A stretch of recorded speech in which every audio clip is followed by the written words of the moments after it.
From Jane R. Jane R. Hello po.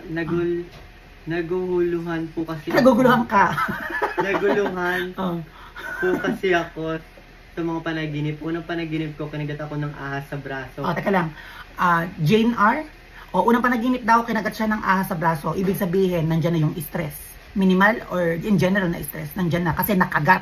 And then, Color green. may description. Ibig sabihin, mataas na level ng stress kasi nakuha mo na yung description. May color na. At nakita ko po parang bumubuga ng apoy at pinapasa niya sa tao. So, medyo mataas na to kasi bumubuga na. Ang ahas ay symbols of dreams. Kagaya ng paulit-ulit kong sinasabi, once na may description, ito ay mataas na level ng stress or problema. In general, either hindi pera, pamilya, away, tinraidor, in general. Nakagat na, andyan na yung stress, and then, bumubuga ng apoy, tapos na ipapasa sa iba.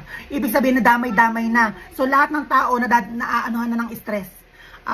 Feeling ko, ramdam ko na away to, or hindi pagkakasunduan, na marami nang nadamay. Lahat ng nadamay ay na-stress na din.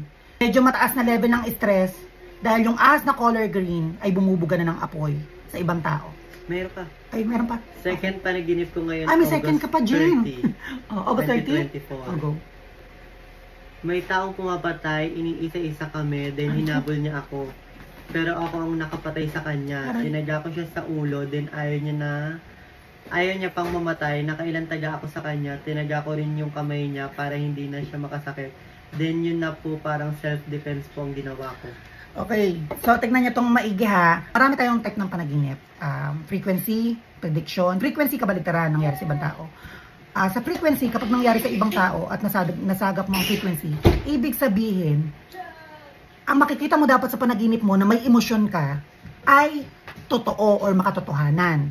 So, kunyari ganito ang nangyari sa panaginip mo, may pinapatay ka, or lumugar ka sa isang taong pumapatay, and then, kakapatay mo sa kanya, patuloy pa rin siyang nabubuhay or biglang lumipad. So, nangangahulugan na matino na hindi yan frequency. Dahil walang magical or impossible sa panaginip na frequency. Kasi nangyayari siya sa ibang tao, nasasagap mo sa ibang tao. So, imposibleng frequency yun. Papasok doon ang symbols of dreams. Hindi rin kasi pwedeng prediction yun. So, sa panaginip niya, may taong mahabol sa kanya, pero siya ang pumatay. Paulit-ulit niyang tinataga. Tama? So, ibig sabihin, nasa frequency of dreams siya. May taong biktima, hinahabol siya, di ba?